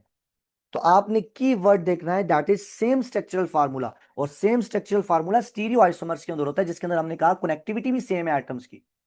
जस्ट हमने क्या कहा कि अरेंजमेंट स्पेस के अंदर डिफरेंट है। तो आई थिंक ये ज्योमेट्रिकल आइसोमेरिज्म के साथ हमें जाना चाहिए। ज्योमेट्रिकल आइसोमेरिज्म के अंदर यही होता है। जरा मैं इसको भी रिकॉल करवा देता हूं, चलो लगे हाथों। ज्योमेट्रिकल आइसोमेरिज्म के अंदर हमने क्या बातें की थी, जरा जल्दी से हम इसको रिवाइज कर लेते हैं। हमने कहा था it is the type of stereo isomerism, और स्टीरियो आइसोमेरिज्म में भी ये कन्फिग्रेशनल आइसोमेरिज्म की क्या है, टाइप है।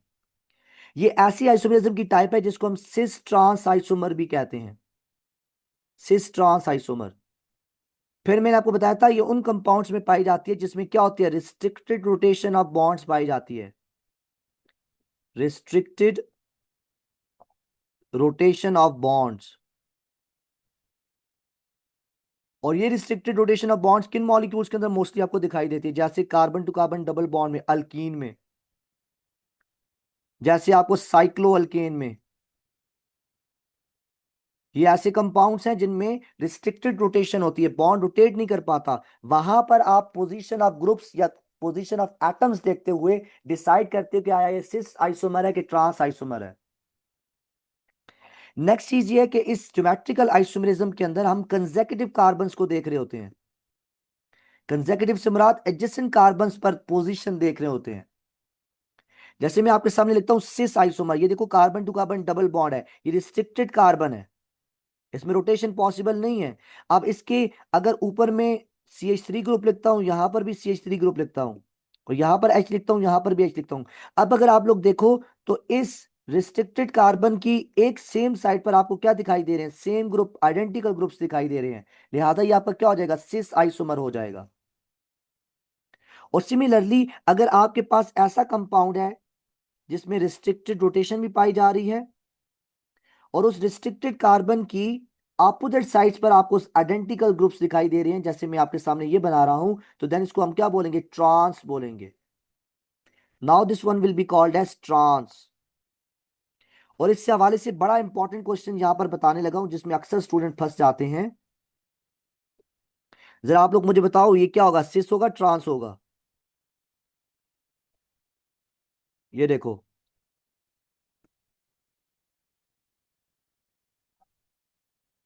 ये सिस होगा ट्रांस होगा? जल्दी से बताओ। हरी अब, शाबाश। फिर एक और क्वेश्चन लिख रहा हूं, आप इसका बताओ, मैं अगला भी लिख रहा हूं।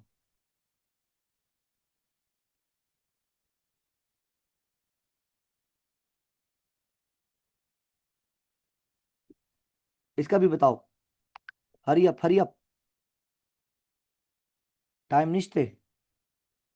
इन दोनों में बताओ कौन सा सिस है, कौन सा ट्रांस है, या कोई भी नहीं है? आप लोग बताएंगे तो आगे बढ़ेंगे, ताकि आप लोगों को फायदा हो लाइव क्लास में आने का।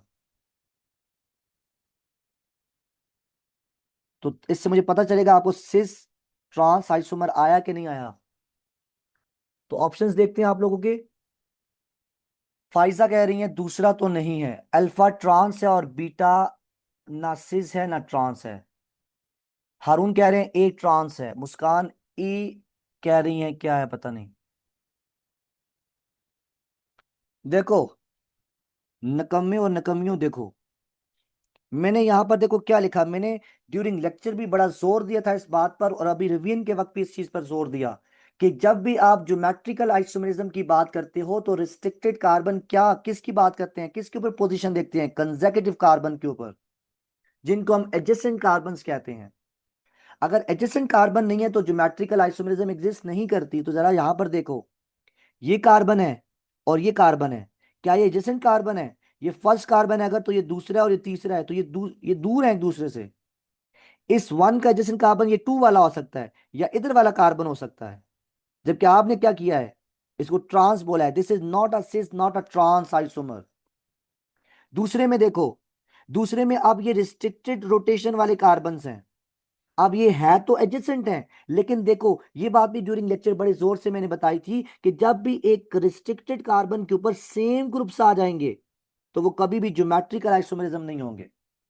हमेशा ज्योमेट्रिकल आइसोमेरिज्म के लिए ये जरूरी है कि जो रिस्ट्रिक्टेड कार्बन हैं उस एक कार्बन के ऊपर सेम ग्रुप कभी भी नहीं होना चाहिए। ये आपस में सेम हो सकते हैं कि इस कार्बन और इस कार्बन के ऊपर जो ग्रुप्स हैं वो सेम हो सकते हैं, लेकिन एक कार्बन के ऊपर दो सिमिलर ग्रुप्स अटैच कभी भी नहीं हो सकते। अगर सिमिलर ग्रुप्स अटैच होंगे तो वो ज्योमेट्रिकल आइसोमेरिज्म के अंदर नहीं आएगा। तो ये पॉइंट आपने समझना था, ये दोनों ना तो सिस है ना तो ट्रांस है। एंड आई होप कि इस रिवीजन सेशन से आपको काफी फायदा हो रहा होगा। ये बड़े अच्छे अच्छे पॉइंट्स आपको दोबारा से रिकॉल हो रहे होंगे। नहीं हमजा, किधर से सिस है ये तो आपने तो बिल्कुल ही, वो बोलते हैं ना, हम मशरक की बात कर रहे हैं, आपने तो बिल्कुल ही मगरब की बात कर दी है। ठीक है, चलो वेरी गुड, कोई इशू नहीं है। ई दैट आइसोमेरिज्म ही अलग है। वो मैंने आपको ड्यूरिंग लेक्चर भी बताया था, वो सीआईपी रूल होता है, कहन in gold pre lock configuration उसको हम बोलते हैं। उसमें हम एंटीगॉन और सुजामिन की बात करते हैं। उसमें हम ये जो ज्योमेट्रिकल आइसोमर्स की बात करते हैं, ई जेड कन्फिग्रेशन की बात करते हैं, उसमें एटॉमिक नंबर को देखते हैं, और वो आपकी बुक में नहीं है। आपकी बुक में ज्योमेट्रिकल आइसोमेरिज्म में सिस ट्रांस की बात की जा रही है, और सिस ट्रांस में कार्बन के ऊपर सिमिलर ग्रुप्स नहीं होने चाहिए। और यही सेम काम हम ई जेड में भी करते हैं, वहां पर भी सिमिलर ग्रुप आएगा तो हम पोजीशन नहीं दे पाएंगे, ना किसी को वन दे पाएंगे ना किसी को सेकंड दे पाएंगे। तो वहां पर भी डिसाइड करना कौन सा ई है कौन सा जेड आइसोमर है, ये पॉसिबल नहीं होता। ठीक है, तो ये चीज है। चलो आगे चलते हैं। अब इसमें आपको देख लिया ज्योमेट्रिकल आइसोमरिज्म में, आपको बता दिया सारा एक्सप्लेन किया। अब इस क्वेश्चन पर आओ। होमोसाइक्लिक ऑर्गेनिक कंपाउंड्स आर सब डिवाइडेड इनटू टू टाइप्स। शाबाश, ये तो बड़ा बच्चों वाला सवाल है, ये तो 9 क्लास के बच्चों को भी पता होता है। इसका बताओ शाबाश क्या होगा। बिल्कुल आप ठीक बता रहे हैं, अल्फा ऑप्शन है, दैट इज एरिसाइक्लिक एंड एरोमेटिक। तो यहां पर अल्फा ऑप्शन आपका क्या होगा, करेक्ट होगा। अब इस चीज को भी थोड़ा सा रिवाइज करवा देता हूं ताकि आपको ये चीजें जहन में आ जाएं। ऑर्गेनिक कंपाउंड्स को हम दो कैटेगरीज के अंदर डिवाइड करते हैं मेनली।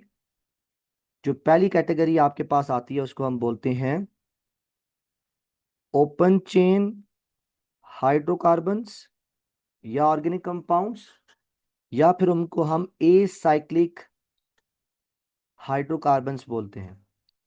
और जो दूसरी टाइप होती है उसको हम साइक्लिक बोलते हैं, या फिर उसको रिंग बोलते हैं, या फिर हम उसको क्लोज चेन हाइड्रोकार्बन्स बोलते हैं, क्लोज चेन। ठीक है। नेक्स्ट बात करें तो ये जो आपका ओपन चेन हाइड्रोकार्बन्स हैं, इनको टू कैटेगरीज के अंदर डिवाइड करते हैं। एक को हम बोलते हैं स्ट्रेट चेन हाइड्रोकार्बन्स और दूसरे को हम बोलते हैं ब्रांच चेन हाइड्रोकार्बन्स। और इसी में फिर आप एक category on the basis of saturation भी पढ़ते हो, जिसमें आप सैचुरेटेड और अनसैचुरेटेड ओपन चेन हाइड्रोकार्बन्स की बात करते हो। सैचुरेटेड जिसमें अल्केन्स आते हैं और अनसैचुरेटेड जिसमें अल्कीन्स एंड अल्काइंस आते हैं। तो अनसैचुरेटेड में आप फर्दर एग्जांपल्स लिख सकते हो कौन कौन सी आती हैं। Carbon to carbon double bond mean alkene और carbon to carbon triple bond means alkyne. ठीक है। इसी तरह से साइक्लिक रिंग या क्लोज चेन हाइड्रोकार्बन्स की बात करें तो इसको फर्दर हम दो टाइप्स के अंदर डिवाइड करते हैं। एक जो टाइप है आपके पास उसको हम बोलते हैं होमोसाइक्लिक, जिसमें सेम कार्बन यानी सेम एटम से मिलकर साइकिल बनता है, जिसको हम कार्बोसाइक्लिक भी बोलते हैं। इसी को कार्बोसाइक्लिक भी कहा जाता है। और जो दूसरी इसकी टाइप है दैट इज हेट्रोसाइक्लिक। हेट्रो में डिफरेंट एटम होता है, एलिमेंट होता है अदर देन द कार्बन। ठीक है। अब होमोसाइक्लिक की बात करें तो इसकी फर्दर आगे दो टाइप्स और आती हैं। एक को हम बोलते हैं एलिसाइक्लिक, जो जस्ट लाइक एलिफैटिक हाइड्रोकार्बन्स होते हैं, ओपन चेन हाइड्रोकार्बन्स होते हैं। और जो दूसरी आपके पास टाइप आती है उसको हम एरोमेटिक बोलते हैं, जिसमें एरोमेटिक रिंग होता है। इस एरोमेटिक में भी फिर आगे दो टाइप्स आती हैं। एक को आप बेंजीनॉइड बोलते हो जिसमें बेंजीन रिंग होता है, और दूसरे को आप नॉन बेंजीनॉइड बोलते हो, बेंजॉइड और नॉन बेंजॉइड। ठीक है। इस एलिसाइक्लिक में फर्दर आप फिर क्लासिफिकेशन करते हो on the basis of saturation, जिसमें आप साइक्लो अल्केन्स की बात करते हो और दूसरा आप साइक्लो अल्कीन्स या साइक्लो अल्काइंस की बात करते हो। ठीक है। आपने यहाँ पर लिख लेना, जगह नहीं है मेरे पास। तो एक saturated cyclic compounds alicyclic compounds की बात करते हो, एक अनसैचुरेटेड। अनसैचुरेटेड में साइक्लो अल्कीन्स और साइक्लो अल्काइंस आते हैं। तो ये क्लासिफिकेशन भी आपके सामने मैंने करा दी आपको, ताकि ये चीज भी आपको क्लियर हो जाए। तो ये सारे क्वेश्चंस जो है मैंने आपके साथ यहाँ पर शेयर कर दिए। अब कुछ और क्वेश्चंस आपके सामने रखता हूँ। उन क्वेश्चन से थोड़ा आपको आइडिया मिलेगा जो आपकी क्विज के लिए होगा, कि आपने किस तरह से इन क्वेश्चंस को सॉल्व करने अगर आपके पास आ जाएंगे तो ये आपकी प्रैक्टिस के लिए होगा। ठीक है। तो ये मैं कुछ क्वेश्चंस आपके सामने रखता हूँ, आप लोगों ने जरा मुझे आंसर देने हैं। पहला क्वेश्चन देखो। पहला क्वेश्चन ये है आप लोगों के लिए। आपने बताना है which of the following is N alicyclic compound. कौन सा एलिसाइक्लिक कंपाउंड है। ऑप्शन ए में आपको देता हूं बेंजीन, ऑप्शन बी में आपको देता हूं साइक्लोहेक्सेन,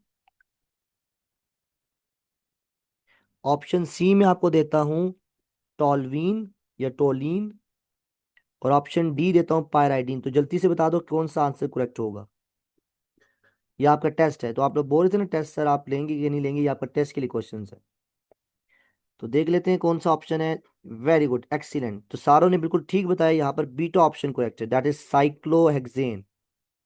और ये बताओ साइक्लोहेक्सेन किस कैटेगरी में आ रहा है। सैचुरेटेड एलिसाइक्लिक कंपाउंड्स में आ रहा है। ये आपके पास सैचुरेटेड एलिसाइक्लिक कंपाउंड है, जो कि साइक्लो अल्केन्स वाली कैटेगरी के अंदर आ रहा है। और आप लोग जानते हैं साइक्लो अल्केन्स का जो जर्नल फार्मूला होता है वो CnH2n आता है, that is similar to the general formula of alkenes. ये पॉइंट भी मैंने सिखाया था। जो साइक्लो अल्केन्स होते हैं उनका जर्नल फार्मूला और अल्कीन्स का सेम होता है। ठीक है।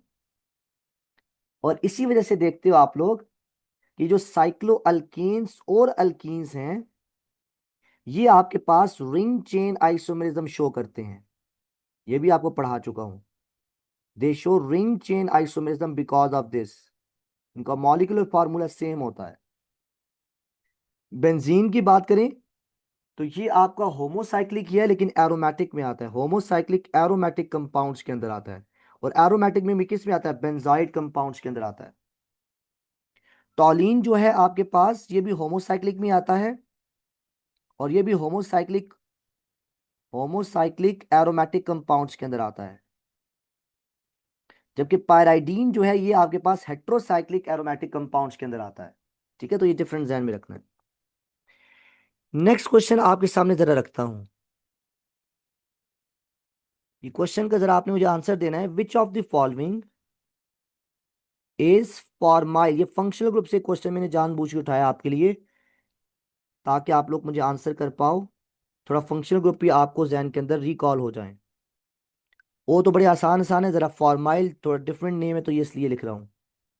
ए ऑप्शन है ये CO, बी ऑप्शन है COX, सी ऑप्शन है CHO, and D option is CN। तो कौन सा फॉर्माइल ग्रुप है? Hurry up. तो सी ऑप्शन सारे कह रहे हैं दैट इज अगेन ट्रू। ये जो आपका एल्डिहाइडेड ग्रुप होता है, इसको फॉर्मल इसको एल्डिहाइडेड ग्रुप को हम क्या बोलते हैं? इसको हम फॉर्माइल ग्रुप भी कहते हैं। इसी से मिलता जुलता नाम आपने सुना होगा, फॉर्मिक एसिड किसे कहते, फॉर्मल्डिहाइड किसे कहते हैं? देख लो, ये भी चीजें आती हैं।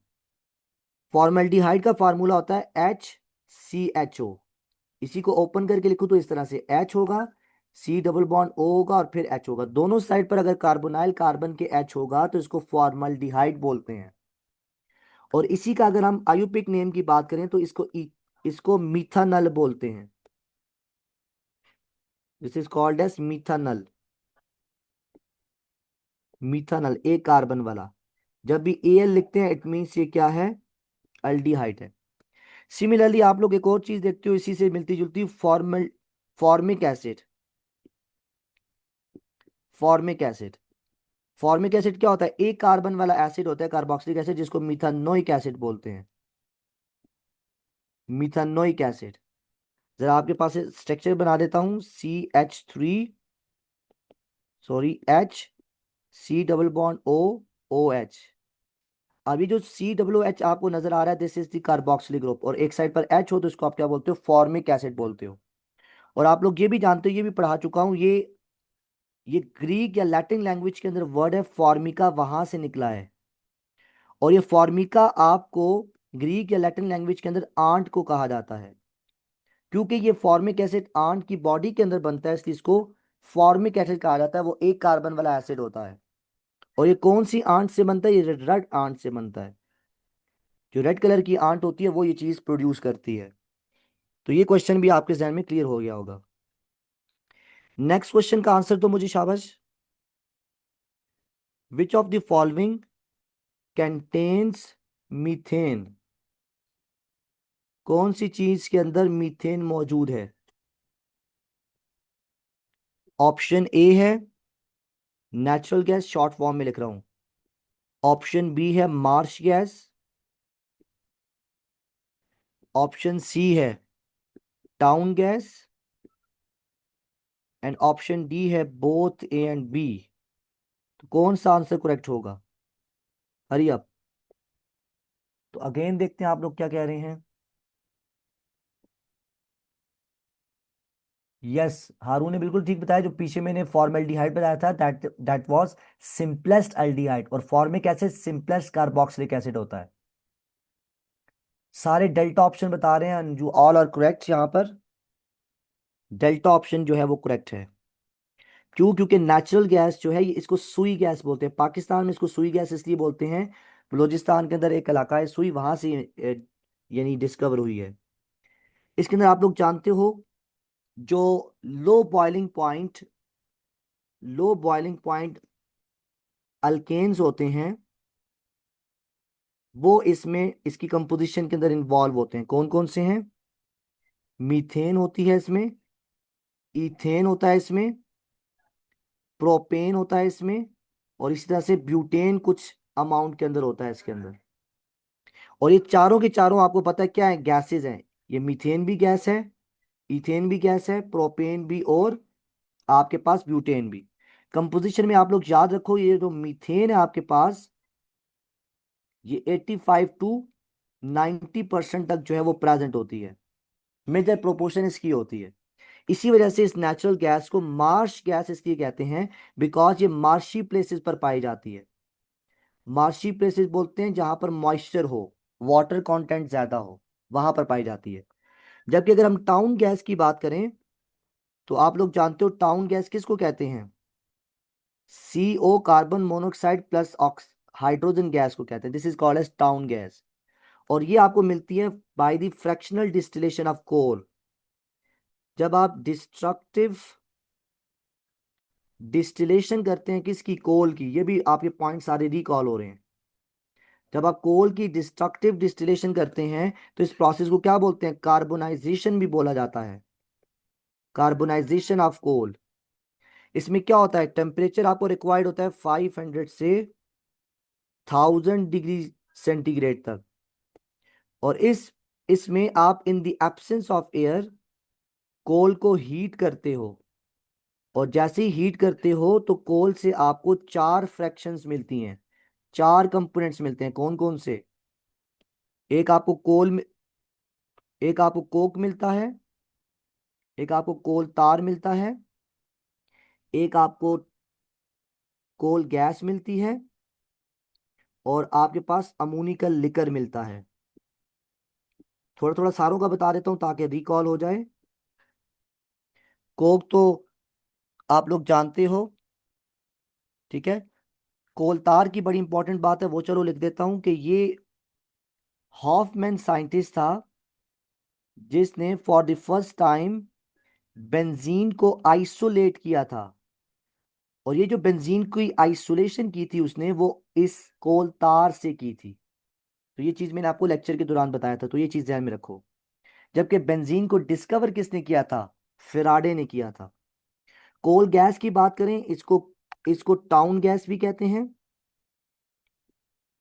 और इसको कुछ केसेस के अंदर वाटर गैस भी कहते हैं।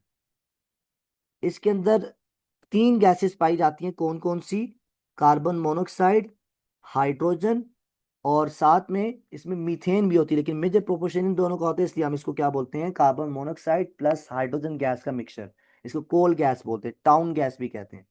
और अमोनिकल लिकर से आगे क्या बनते हैं, सल्फेट्स, और ये सारी चीजें बनती, अपना जो फर्टिलाइजर्स होते हैं वो बनते हैं। तो ये चीज भी आपको पता होनी चाहिए, ठीक है। और अगर हम कोक की बात करें तो इसमें मेनली कार्बन ही होता है। जैसे ग्रेफाइट है आपके पास, ये कोक की कैटेगरी के अंदर आता है, इसमें sp2 हाइब्रिडाइजेशन होती है। ग्राफीन इसमें आता है, बक्की बाल इसमें आता है, ये चीजें आती हैं। तो ये पॉइंट भी आपको क्लियर हो जाना चाहिए। टाउन गैस नेचुरल गैस को नहीं कहते, टाउन गैस में carbon monoxide plus hydrogen gas होती है। टाउन गैस डिफरेंट है, टाउन गैस कोल गैस को कहा जाता है। नेचुरल गैस में मेजॉरिटी में मीथेन गैस होती है, और उसके साथ साथ इथेन, प्रोपेन, और इस तरह से ब्यूटेन भी होते हैं, ठीक है। तो ये चीज भी क्लियर रखनी है। नेक्स्ट उसके बाद एक दो क्वेश्चन और करते हैं, फिर हमारा चैप्टर 100% रिवाइज भी हो जाएगा और MCQs भी प्रैक्टिस हो जाएंगे, ठीक है। तो आप लोग जरा मुझे ये चीज बताओ कि ये जो कंपाउंड है, क्वेश्चन में आपके सामने लिखता हूं, ये किस चीज का जनरल फार्मूला है, journal formula of, general formula लिखता हूं आगे आपके सामने, CnH2n+1 ट्वाइस लिखता हूं, और O लिखता हूं। ये किसका जनरल फार्मूला है, ऑप्शन ए है आपके पास कीटोन, ऑप्शन बी है आपके पास ईथर, ऑप्शन सी है आपके पास ईस्टर, एंड ऑप्शन डी है आपके पास एसिड हैलाइड। तो इनमें से कौन सा ऑप्शन जो है आपकी नजर में करेक्ट होगा।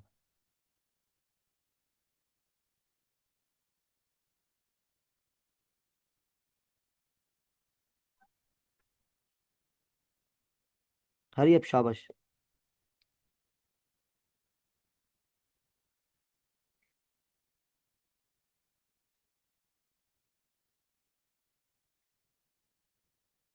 हाँ, फर्स्ट ईयर की भी रिवाइज करेंगे इंशाल्लाह सेकंड ईयर के बाद। वेरी गुड, आप सबने बिल्कुल ठीक बताया, this is the ether functional group. ये क्या आ गया? ये भट्टे, तो फिर बताऊं। तो ये ईथर फंक्शन ग्रुप होता है, ठीक है। ईथर फंक्शन ग्रुप में क्या होता है आपके पास, जैसे मैं आपके सामने देता हूँ डाई मिथाइल ईथर। तो इसमें क्या है, दो आपको आर ग्रुप नजर आते हैं और बीच में ऑक्सीजन नजर आता है, तो ये वही चीज है आपके पास। जैसे मैं कार्बन एक ले लेता हूँ तो ये C वन हो जाएगा, और अंदर वन लिखूंगा तो 2 × 1 + 1, तो ठीक है, ये इस तरह से हो जाएगा, मीन्स ये CH3 हो जाएगा। और होल ट्वाइस है ये, होल ट्वाइस से बड़ा दो मिथाइल ग्रुप होंगे, और साथ में क्या होगा, ऑक्सीजन। तो इसको अब अगर मैं ओपन करके लिखूँ तो ये हो जाएगा CH3OCH3। ठीक है, तो ये चीज है। बाकियों का भी आप लोग लिख सकते हो, जो आपका कीटोन है आप उसका भी जनरल फार्मूला ये आपको ड्यूरिंग लेक्चर्स मैंने बताए हैं। मैं दोबारा से भी आप लोगों को बता देता हूँ ताकि चीजें आपको क्लियर हो जाएं। जरा कीटोन का देखो, कीटोन में आप लोग जानते हो कि आपके पास कौन सा होगा, जरा इसको मैं कहाँ पर लिखूं, इधर लिख देता हूँ। CnH2nO, this is the general formula of ketone. ठीक है। इसी तरह से ईस्टर के फंक्शनल ग्रुप की बात करते हैं, मींस जनरल फार्मूले की बात करते हैं, ये भी आना चाहिए। ये आपके पास होता है CnH2n, इसमें दो O होते हैं, ये बस डिफरेंस ध्यान में रखना है। क्योंकि आप लोग जानते हो, जैसे मैं आपके सामने लिखता हूँ CH3, C double bond O, फिर O लिखूंगा और फिर CH3 लिखूंगा। ये अब आपके पास क्या है, ईस्टर है। ठीक है, तो इस तरह से। और फिर एसिड हेलाइड्स जो हैं, इसमें सिंपल है कि आपने हेलोजन ग्रुप X का इजाफा कर देना है, तो इसमें ये फंक्शनल ग्रुप होता है, यानी इसमें ये जनरल फार्मूला होता है, RCO और आगे X होता है। ठीक है, तो बस ये चीजें आपको पता चाहिए। अब R की जगह पर आप लिख सकते हो क्या चीज, CnH2n-1, आगे क्या आएगा, ऑक्सीजन, और आगे फिर क्या आएगा, X आएगा। तो this is the general formula of acid halides. Clear हो गया हारून? तो सारे मैंने जनरल फार्मूले आपको बता दिए हैं। सो आई थिंक यहाँ तक काफी है, कुछ और क्वेश्चंस जो होंगे वो आपके साथ फिर मैं शेयर कर दूंगा।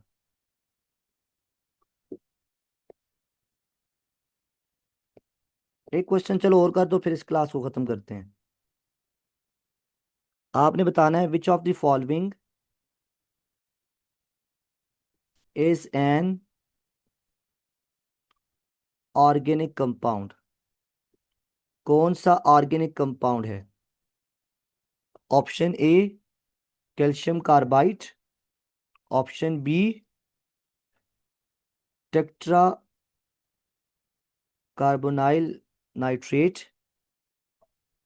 या ये आपके पास जो है वो कार्बोक्सी ग्रुप है, और इस तरह से मैं आपके सामने लिखता हूँ अमोनियम साइनेट, और डेल्टा ऑप्शन लिखता हूँ नन ऑफ दीज। तो इसमें से कौन सा ऑर्गेनिक कंपाउंड होगा? Hurry up.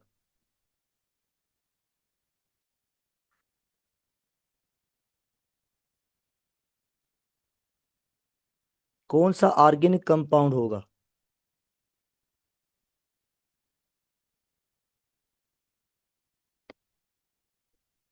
हम्म, तो देखते हैं आप लोग क्या कह रहे हैं।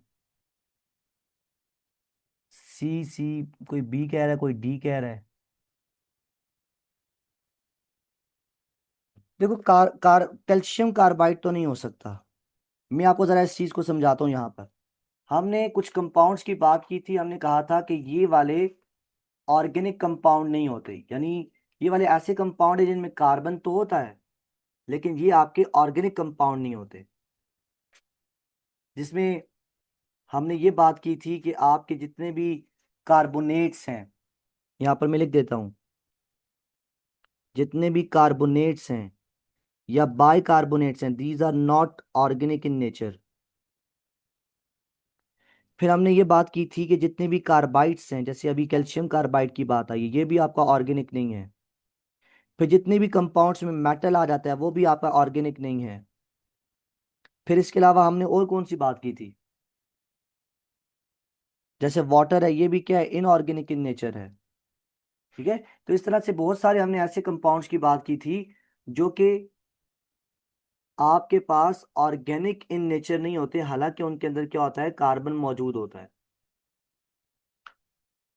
तो ये अब इसमें से आप देखो, आप कौन सा ऐसा होगा जो कि ऑर्गेनिक इन नेचर होगा।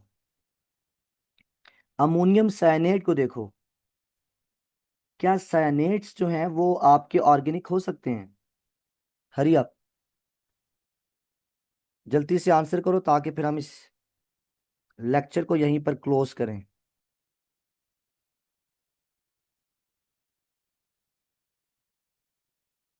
जल्दी करो। तो देखते हैं आप लोग क्या कह रहे हैं। नो, सारों ने नो लिखा है क्योंकि हमने साइनेट ग्रुप्स के बारे में क्या बोला था कि ये भी आपके ऑर्गेनिक इन नेचर नहीं होते, तो ये ऑप्शन भी क्या हो जाएगा, आपका इनकरेक्ट होगा। लेकिन अगर आप देखो यहाँ पर बीटा ऑप्शन को, तो बीटा ऑप्शन क्या है, ये आपके पास, इसका नाम अगर मैं लिखूं ना, इसका करेक्ट नेम क्या है, निकल, ये आपके पास निकल है ना, निकल टेट्रा कार्बोनाइल है। टेट्रा क्यों बोला है, क्योंकि चार है, और क्या चीज है, कार्बोनाइल है। ये जो आपका कंपाउंड है ये ऑर्गेनोमेटालिक कंपाउंड होता है और इसमें डायरेक्ट मेटल कार्बन बॉन्ड है। हालांकि इसमें मेटल आ गया है, लेकिन ये डेरिवेटिव ऑफ हाइड्रोकार्बन्स के अंदर हम इसको लेते हैं। तो ये ऑर्गेनोमेटालिक कंपाउंड्स के अंदर आता है, और जितने भी ऑर्गेनोमेटालिक कंपाउंड्स होते हैं वो ऑर्गेनिक इन नेचर होते हैं। जिस जैसे आप लोगों ने एक चीज पढ़ी होगी, ग्रिग्नार्ड रिएजेंट। ग्रिग्नार्ड रिएजेंट के अंदर भी क्या है, ग्रिग्नार्ड रिएजेंट को हम क्या बोलते हैं, ये ऑर्गेनोमेटालिक कंपाउंड है जिसमें मेटल जो है आपके किसके साथ रिएक्शन करता है, कार्बन के साथ रिएक्शन करता है, मींस उसके साथ बॉन्ड बना के रखता है।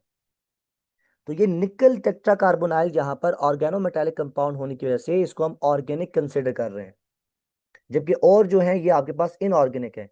ये जो अमोनियम साइनेट है ये इनऑर्गेनिक सॉल्ट है आपके पास, ये आपका ऑर्गेनिक नहीं हो सकता।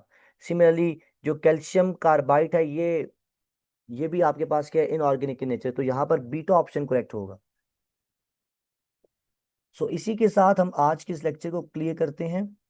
आपको मैंने फर्स्ट चैप्टर जो है रिवाइज भी करवा दिया और साथ में एमसीक्यूज भी प्रैक्टिस करवा दिए। इंशाल्लाह कल की क्लास में फिर हम नेक्स्ट जो चैप्टर होगा उसको करेंगे, और उसमें पीवाईक्यूज भी करेंगे, प्रैक्टिस भी करेंगे, एमसीक्यूज और सारी चीज़ें भी करेंगे। ठीक है। मुस्कान, ये आपका ऑर्गेनोमेटालिक कंपाउंड है। आपने ग्रिग्नार्ड रिएजेंट के बारे में पढ़ा होगा एफएससी के अंदर, हालांकि ग्रिग्नार्ड रिएजेंट आपके पीएमडीसी सिलेबस में नहीं है, लेकिन ये ऑर्गेनिक कंसीडर करते हैं, इसमें मेटल और कार्बन का बॉन्ड होता है, ये एक्सेप्शंस में आता है। हालांकि ये ऐसा कंपाउंड है जिसमें हाइड्रोजन आपको नजर नहीं आ रहा अभी, लेकिन फिर भी ये क्या, ऑर्गेनिक इन नेचर है। जैसे हमने एक बात की ना कि ऐसे बहुत सारे कंपाउंड्स हैं जिनमें कार्बन है लेकिन वो ऑर्गेनिक नहीं है, इसी तरह से ये ऐसा कंपाउंड है जिसमें हाइड्रोजन नहीं है लेकिन फिर भी ऑर्गेनिक है। ठीक है, तो ये चीज आपने ध्यान में रखेंगे। कल जो हम चैप्टर स्टार्ट करेंगे वो सेकंड चैप्टर होगा, that will be chemistry of hydrocarbons. तो आई होप कि आपको सबको क्लियर हुआ होगा। कमेंट बॉक्स में कमेंट करके लाजमी बताएं कि आप लोगों को लेक्चर कैसा लगा, और इसको आगे शेयर लाजमी से करें। जिन भी ग्रुप्स के अंदर आप हैं, जो भी आपके रिलेटिव्स हैं जो एमडी कैट की तैयारी कर रहे हैं, उनके साथ शेयर करें ताकि इसकी रीच बढ़े। तो इंशाल्लाह नेक्स्ट क्लास के अंदर मिलते हैं। टिल देन अल्लाह हाफिज़।